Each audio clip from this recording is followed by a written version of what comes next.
Everyone in the room chose the wrong target. The deadliest person in the scenario was the one nobody even looked at. The day of the Advanced Threat Assessment examination, I walked into Chamber 7 with the same confidence as about 60 other students who were all equally sure they had this whole tactical analysis thing figured out. The chamber itself was impressive. I will give the academy that much. Circular design, tiered seating that spiraled up like an amphitheater, and a central projection platform that could generate holographic scenarios so realistic you could practically smell the cordite and fear. Students filed in with the usual noise, the usual chaos.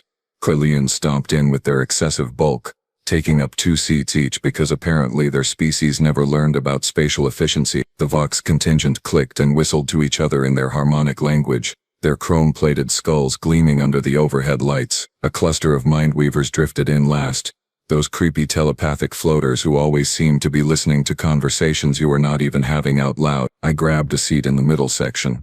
Row 5, right on the aisle, good view of the projection platform. Close enough to hear everything clearly, far enough back that I would not get called on first. Tactical positioning, see? I was learning. The energy in the room was electric, competitive. That specific kind of academic aggression where everyone wants to prove they are the smartest person present. The Advanced Threat Assessment examination was not just any test. This was the exam that determined your tactical specialization track, your post-graduation assignment potential, and let us be honest, your bragging rights for the next decade. Pass with high marks, you were looking at command track positions, advisory roles, maybe even a spot in the Galactic Defense Intelligence Division. Fail or score poorly, enjoy your career flying supply routes to mining colonies in the outer reaches. So, yeah, everyone was tense, everyone was focused, everyone was mentally preparing to demonstrate their superior analytical abilities. Well, almost everyone. 3 rows ahead of me, sitting in one of those middle seats that nobody really wants because you cannot make a quick exit, was a human. She had dark hair pulled back in a simple tail, wore the standard academy uniform like everyone else, and was currently slouched in her seat like she was waiting for a particularly boring lecture to end. Her datapad sat unopened on her lap. Her eyes were half closed. If I did not know better, I would have said she was about to fall asleep. Her name was Kira Chen. I knew this because we had shared exactly one class together in our first term, basic xenobiology, and she had spent the entire semester looking exactly this uninterested while somehow scoring in the top 5%. Humans were weird like that. They could look completely disengaged and still absorb information like some kind of cognitive sponge. But here is the thing. Nobody was worried about Kira. Nobody was sizing her up as competition. The Kryllians were not glancing her way, mentally noting a rival. The Mindweavers were not bothering to skim surface thoughts from her direction. Even the Vox, who prided themselves on analyzing everyone as a potential threat, seemed to look right past her. She was human, sure, but humans were still relatively new to the galactic community. 50 years of contact, maybe? 60? They had decent enough technology. They had been accepted into the academy program, but they were not exactly known for military dominance. They were the species that sent musicians and artists and weird philosophical poets to the cultural exchange programs. They ran excellent medical research facilities. They made surprisingly good food. Tactical brilliance, combat theory mastery. That was not the human reputation. So Kira Chen sat there in row 3, looking like she would rather be literally anywhere else. And every single student in that chamber dismissed her as irrelevant, just another mid-tier participant who would give a decent enough assessment, score somewhere in the acceptable range, and move on with her life. I remember thinking that exact thought. At least I will probably score better than the human. Yeah, about that. The examination proctor entered through the main doors, and the room fell silent immediately. Commander Thrace was a Dorvathian, which meant he was built like a biological tank, had 3 eyes that could track independent targets, and possessed exactly 0 patience for stupidity. His combat record was legendary. 43 campaigns, 16 decorated operations, and rumor had it he once held off an entire boarding party with nothing but a broken plasma rifle and what the official effort described as creative problem-solving. He did not walk to the center platform. He stomped. Each step echoed through the chamber like a countdown. Seated, he barked even though we were already sitting. Datapads active. Recording protocols engaged. 60 datapads lit up simultaneously. Mine included. Commander Thrace's 3 eyes swept across the room, lingering on various students just long enough to make them uncomfortable. When his gaze passed over row 3, over Kira, He paused for exactly half a second longer than necessary. I noticed it, but I did not understand it. Not yet. Today's examination is simple, Thrace announced, his voice carrying that particular military cadence that made every sentence sound like a tactical order. You will be presented with a scenario, a conflict situation featuring multiple potential hostile actors. Your task is to identify which individual poses the greatest threat, explain your reasoning, and propose a neutralization strategy. Simple enough. We had trained for this. Threat assessment was fundamental to tactical operations. You will be graded on accuracy, reasoning depth, and strategic thinking, Thrace continued. Time limit is 90 seconds per presentation. You will be called randomly. His mandibles clicked together in what might have been a smile. Choose wisely. The holographic projectors hummed to life, and the central platform shimmered with rendered light. The scenario began loading, and in row 3, Kira Chen finally opened her eyes, straightened slightly in her seat, and for just a moment the bored expression on her face was replaced with something else, something that looked an awful lot like amusement. The holographic scenario materialized in full detail, and I have got to admit, the Academy did not cheap out on the rendering quality. The projection showed a contested urban zone, probably meant to represent one of those border world colonies that changed hands every few years depending on who had the bigger fleet that month. Collapsed buildings, debris scattered across broken streets, the kind of environment where visibility was garbage and ambush points were everywhere. And standing in various positions throughout this charming disaster area were 7 individuals. Commander Thrace gestured at the projection with one massive arm. This scenario takes place approximately 40 minutes after a failed orbital bombardment. Ground forces from multiple factions have converged on this location. Civilian evacuation is incomplete. Infrastructure is compromised. Your mission briefing indicated potential high-value targets in the area. He paused, letting that sink in. Identify the greatest threat. You have 5 minutes to analyze before presentations begin. The room erupted into frantic activity. Datapads lit up with notation software, styluses started scratching, and I could hear at least 3 different students muttering tactical assessments under their breath like some kind of academic prayer. I focused on the 7 figures in the projection. First one, immediately obvious. A Krellian shock trooper, full combat armor, carrying what had to be a Mark 7 plasma cannon. Those things could punch through reinforced bunker walls. He was positioned behind a half-collapsed storefront. Decent cover, good sight lines down 2 intersecting streets. Textbook defensive positioning for heavy weapons support. Threat level? Extreme. That was going in my notes. Second figure. A Vox infiltrator. Because of course there was a Vox infiltrator. They were crouched on top of a ruined building 3 stories up, holding some kind of long-range energy rifle. Vox had naturally enhanced targeting systems built into their optical nerves, which made them absolutely terrifying snipers. From that elevated position they could cover probably 80% of the scenario area. Also going in my notes as extreme threat. Third figure. A Scaran berserker. And oh boy, those were bad news in close quarters. Scaran had this lovely evolutionary feature where combat stress triggered a biological rage state that made them essentially immune to pain and doubled their already impressive strength. This one was carrying dual vibro blades and looked ready to turn anything nearby into component parts. Extreme threat at close range. Noted. Fourth figure. A Mindweaver coordinator, hovering about 2 meters off the ground, near what used to be a transit station. Mindweavers could not do direct telepathic control. That was illegal and biologically impossible for most species anyway, but they could coordinate entire squads through shared tactical awareness. One Mindweaver could turn a disorganized group into a synchronized killing unit. Strategic threat. Definitely going in the assessment. Fifth figure. A Thalorian scout. One of my own species actually. Positioned in a doorway with active camouflage gear and what looked like sensor equipment. Scouts were force multipliers providing real-time intelligence and target designation for heavier units. Moderate threat. Support role. Check. Sixth figure. A Dorvathian combat engineer. Commander Thrace's species. Working on something near a vehicle wreckage. Combat engineers were dangerous because they could turn environmental elements into weapons, improvised explosives, structural traps. All that creative mayhem that made urban combat so unpredictable. High threat potential.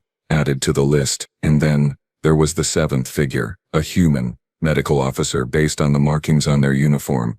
They were sitting on a chunk of rubble, looked absolutely exhausted, had a standard medical pack next to them, and appeared to be checking something on a handheld scanner. No visible weapons, No combat armor, just basic field gear and what was probably 72 hours without sleep written all over their face. I glanced at the human, made a quick note, medical personnel, non-combatant, and immediately went back to analyzing the actual threats. Around me I could hear other students doing the same thing. Lots of attention on the Krellian with the plasma cannon, plenty of discussion about the Vox sniper.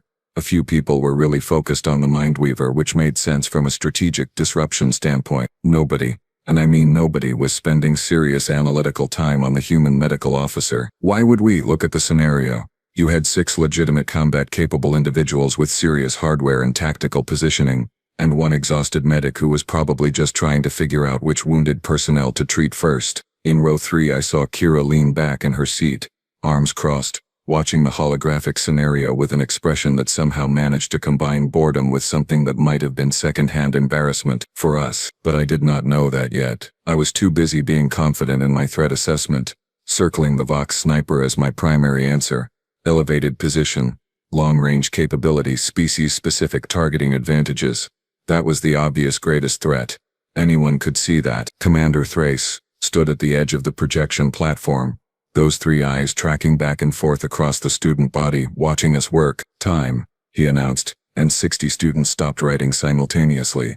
Presentations begin now. His gaze swept the room. Student Carvex, you are first. A Krellian in the front row stood up, looking pleased with himself. Oh, this was gonna be good, or historically bad. We just did not know it yet. Carvex stood up with the kind of confidence that only comes from being absolutely certain you are about to impress everyone in the room. He was a big guy, even for a Krellian, and when he gestured at the holographic projection, his movements had that theatrical quality of someone who had rehearsed this moment in front of a mirror. The greatest threat, he announced, his voice booming across the chamber, is obviously the Krellian shock trooper with the Mark 7 plasma cannon. Several students nodded. I nodded. That was a solid choice. Observe the positioning, Kovacs continued, using his datapad to highlight sections of the projection.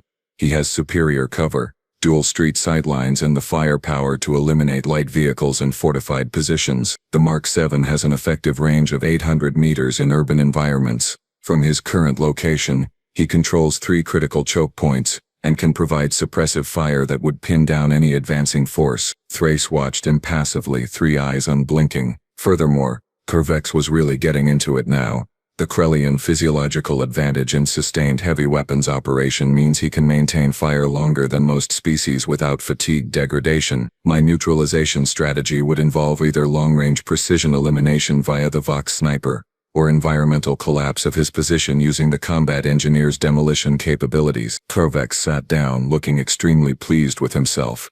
A few students actually gave him approving clicks and hums. Adequate, Thrace said, which coming from him was practically a standing ovation. Student Silith, you are next. A Mindweaver floated upward slightly, their translucent form shimmering with what I had learned to recognize as concentration patterns. I must respectfully disagree with Student Carvex. Silith's voice resonated directly in our heads, which was always unsettling.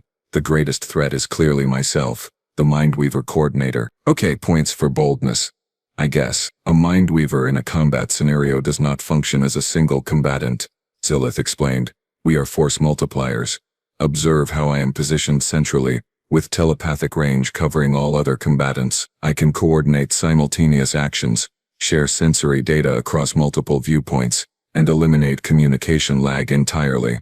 The shock trooper's firepower becomes meaningless if I can alert the Scaran berserker to his exact position 0.5 seconds before he fires. Actually, that was a pretty good argument. I glanced at my notes, wondering if I should have considered the coordination angle more seriously. Neutralization requires either immediate elimination before battlefield coordination begins, or telepathic jamming technology, which most military forces do not deploy at the squad level. Failing both options, any engagement becomes exponentially more difficult once I establish network connection with allied forces. Silith settled back down, looking smug.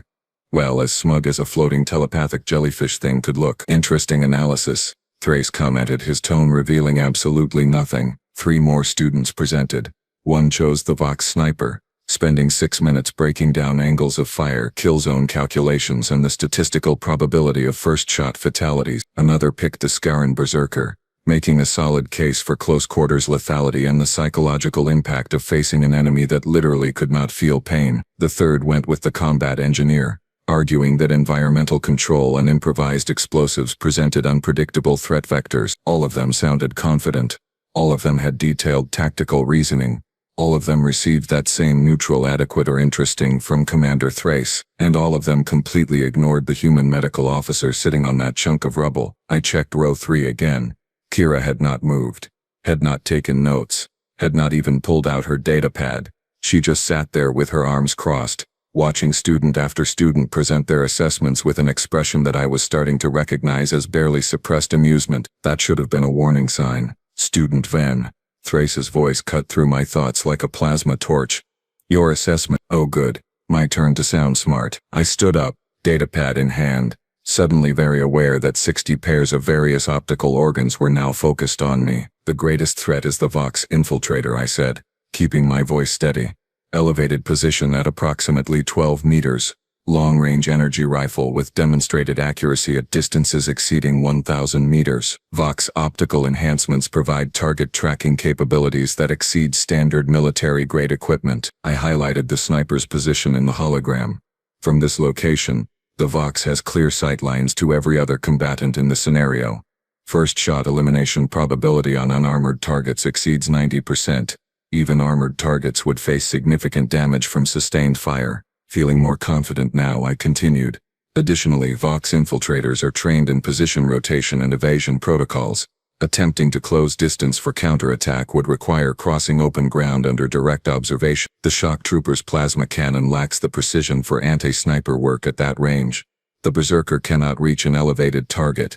Even the Mindweaver's coordination advantages become limited against a single independently operating sniper. I took a breath. Neutralization strategy would require either the Thalorian Scout's sensor equipment to pinpoint exact location for indirect fire, or a coordinated distraction allowing the combat engineer to collapse the building structure. I sat down.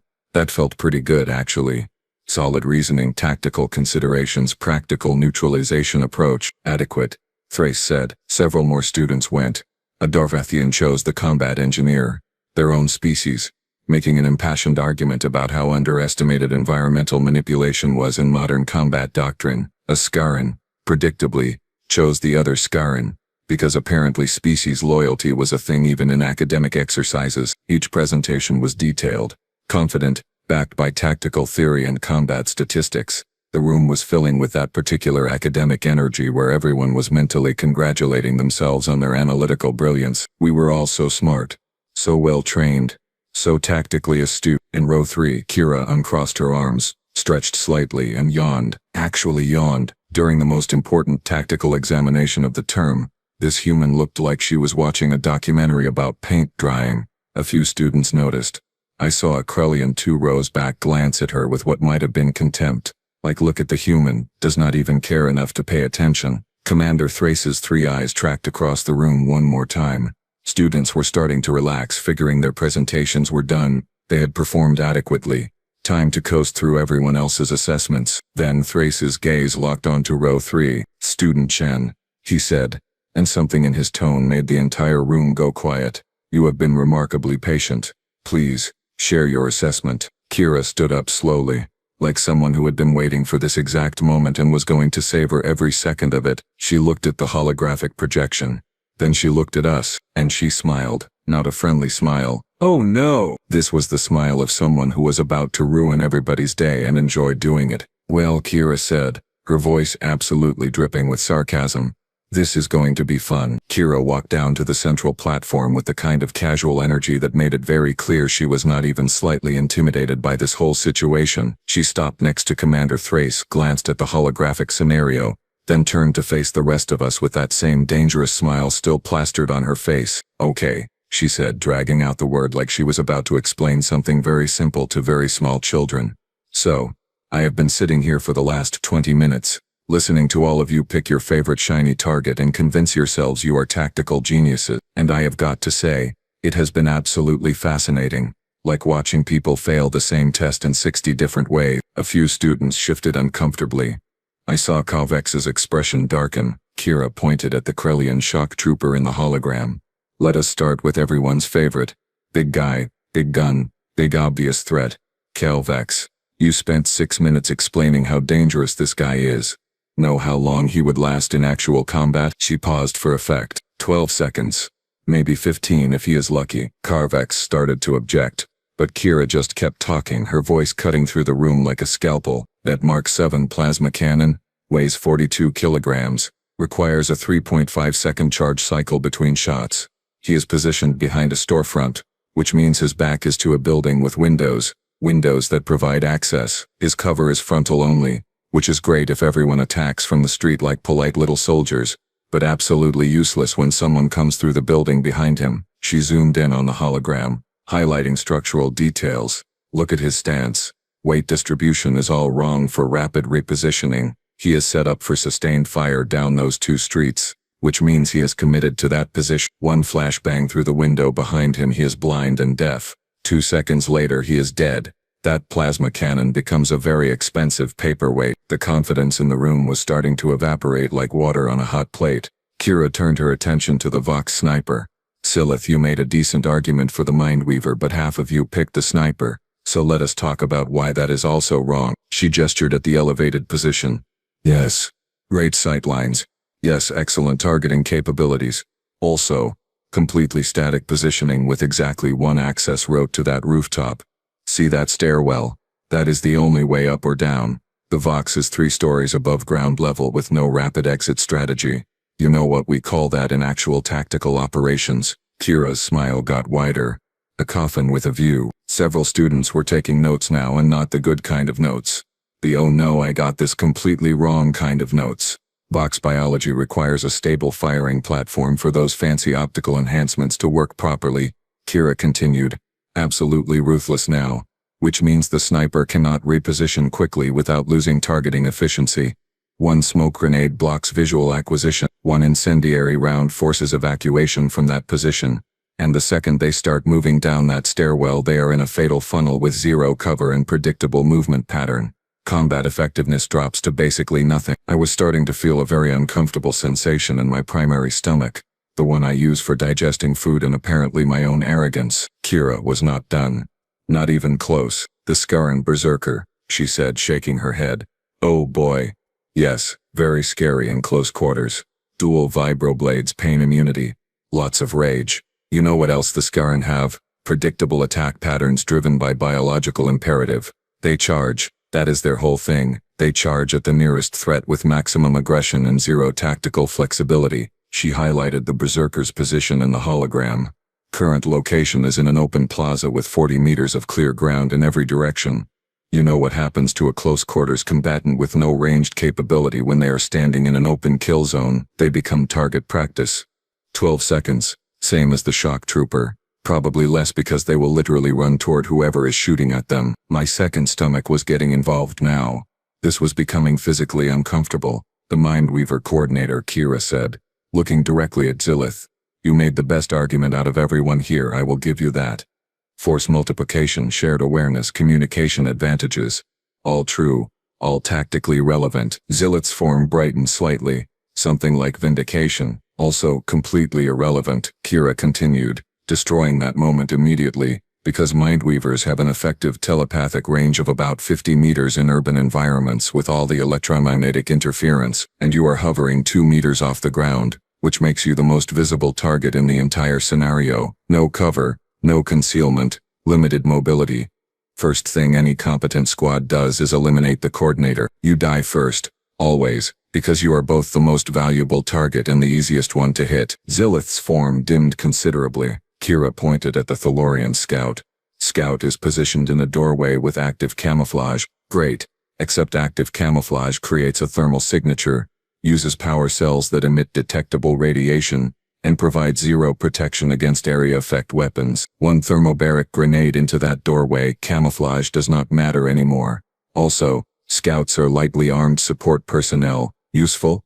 Yes. Greatest threat? Not even remotely. I was no longer taking notes.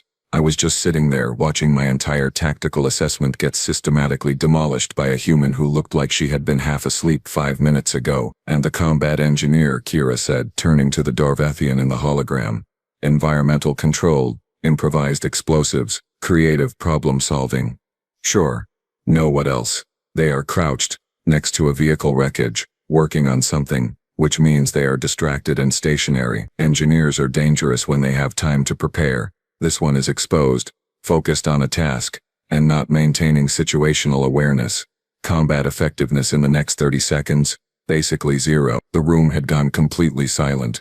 Even Commander Thrace looked like he was enjoying this, which was somehow more terrifying than if he had been angry. Kira crossed her arms and looked at all of us with an expression of profound disappointment. So, to summarize, she said, voice heavy with sarcasm, every single one of you picked targets based on what looked scary, what had the biggest weapons, or what fit your preconceived notions about combat effectiveness. You analyzed equipment and positioning and species advantages. You made detailed tactical arguments that sounded really smart. She paused, letting that hang in the air, and every single one of you would be dead before you realized you were looking at the wrong person. My discomfort had evolved into something approaching dread, because I had a horrible feeling I knew where this was going. The greatest threat in this scenario, Kira said, her smile turning absolutely predatory, is the exhausted-looking human medical officer sitting on a pile of rubble who none of you even considered for half a second. Oh no. Oh no no no. Kira zoomed in on the human medical officer in the hologram, and suddenly details I had completely ignored became horrifyingly obvious. Let us talk about what you all missed, Kira said, her tone shifting from sarcastic to clinical. First, positioning. The medic is sitting on rubble that provides elevation, hard cover from 3 directions, and unobstructed sight lines to every single combatant in the scenario. That is not exhaustion. That is calculated field placement. She highlighted the medical pack. Second, equipment analysis. Standard medical pack, sure. Also contains polymer composite that is structurally identical to demolition charges. Handheld scanner. Doubles as a targeting designator. Those supply pouches, perfect size for concealed sidearms or breaching tools. My brain was trying very hard to reject this information, but the evidence was right there in the hologram. Third, body language and behavior. Kira continued. The medic is not checking wounded, not coordinating evacuation, not doing anything a medical officer would actually do in this scenario. They are sitting still, scanning the environment and maintaining a relaxed posture that provides optimal reaction time. That is not a non-combatant. That is someone pretending to be a non-combatant while running threat assessment on everyone around them. She turned to face Commander Thrace. The human medical officer is using the single most effective tactical advantage in any combat scenario. They are being underestimated. Every actual threat in this scenario is focused on each other. Nobody is watching the medic, which means the medic can engage at their discretion with complete tactical surprise. Thrace's mandibles clicked. Student Chen, you have made your theoretical case. However, theory and practice are different things. Oh no, I knew that tone. Demonstrate your assessment, Thrace said. You have access to training equipment. Show us how this medic would neutralize the other 6 combatants. You have 90 seconds. Kira's smile could have cut steel. I only need 70. What happened next was the most educational 5 minutes of my entire academy career. And I mean that in the worst possible way. Kira moved to the equipment lockers at the side of the chamber and pulled out training versions of standard gear. Simulation grenades, practice blades, dummy charges, all the non-lethal stuff we used for practical exercises. Then she walked back to the projection platform and just started working. Engagement sequence begins, she announced, her voice flat and professional now. Shock trooper is first priority. High threat, static position, predictable field of fire. She mimed pulling something from a medical pouch, made a throwing motion toward the holographic building behind the Krellian. Flashbang through rear window. 3 seconds. She counted it out, then moved. Trooper is disoriented. Weapon is a liability now because he cannot see targets. Close distance during confusion period. Neutralize with close quarters technique. Kira demonstrated a strike pattern on a practice dummy. Brutal efficiency, no wasted movement. 7 seconds total. Shock trooper eliminated. Acquire plasma cannon for next phase. She was not joking around. Every movement was precise, practiced, terrifyingly competent. Vox Sniper has visual on plaza but limited mobility. Kira continued, picking up a training rifle. Use acquired plasma cannon, single shot into stairwell support structure. Building stability compromised. Sniper forced to evacuate or die in collapse. 12 seconds elapsed. She dropped the rifle and grabbed simulation grenades. Scoran Berserker will charge on contact. Predictable. Directional mine placement along charge path. Detonate on approach. Berserker's pain immunity is irrelevant when major muscle groups are destroyed. 18 seconds elapsed. My forearms had gone completely numb. This was not a demonstration. This was a surgical breakdown of how to kill 6 people in under 30 seconds. Mindweaver coordinator is priority target now, Kira said, moving through the scenario with mechanical precision. Elevated, visible, limited mobility. Standard rifle shot, center mass. Telepathic abilities do not stop bullets. 22 seconds elapsed. She shifted position, grabbed a practice blade. Thalorian scout is using active camouflage in doorway. Thermal signature is visible. Fragmentation grenade into confined space. Camouflage irrelevant. 28 seconds. 1 target left. Combat engineer is distracted. Working on vehicle wreckage, not maintaining awareness, Kira said. Standard approach from blindside. Close quarters neutralization before they register threat presence. 34 seconds total elapsed. She stopped, turned to face all of us, not even breathing hard. 34 seconds, she repeated. All 6 combatants neutralized. Medical officer maintains non-combatant appearance until engagement begins. Uses tactical surprise and opponent overconfidence. Eliminates threats in order of capability and awareness. By the time anyone realizes the medic is the problem, they are already dead. The silence in that room was so complete I could hear my own circulatory system. Commander Thrace nodded slowly. All 3 eyes fixed on Kira. Accurate assessment. Flawless demonstration. Textbook application of deception doctrine. He turned to address the rest of us, and his voice carried across the chamber like a funeral dirge. This examination was designed to teach you one critical lesson. The most dangerous opponent is never the one who looks dangerous. It is the one you do not see coming. Kira walked back to row 3 and sat down, looking exactly as bored as she had at the start of class, and I finally understood why she had been so amused. We had all failed this test before it even started. Nobody moved. Nobody spoke. 60 students sat in complete silence, processing what we had just witnessed. Commander Thrace let that silence stretch out for a good 10 seconds before he spoke again. Humans have been part of the galactic community for 62 years, he said, his voice carrying weight now. In that time, they have participated in 14 major conflicts. They have won 13 of them, not through superior technology, not through larger numbers. They win because they fight differently than everyone else. He gestured at the holographic scenario, still frozen with all 7 combatants visible. Every species in this room evolved with certain combat doctrines. Krellians use overwhelming firepower. Vox rely on precision and superiority. Scaran use biological advantages. Mindweavers coordinate. Thalorians, scout. Dorvathians engineer solutions. Thrace's 3 eyes swept across all of us. Humans cheat. They lie. They pretend to be something they are not. They use your assumptions against you. They will smile at you, offer medical assistance, gain your trust, and then eliminate you before you understand what happened.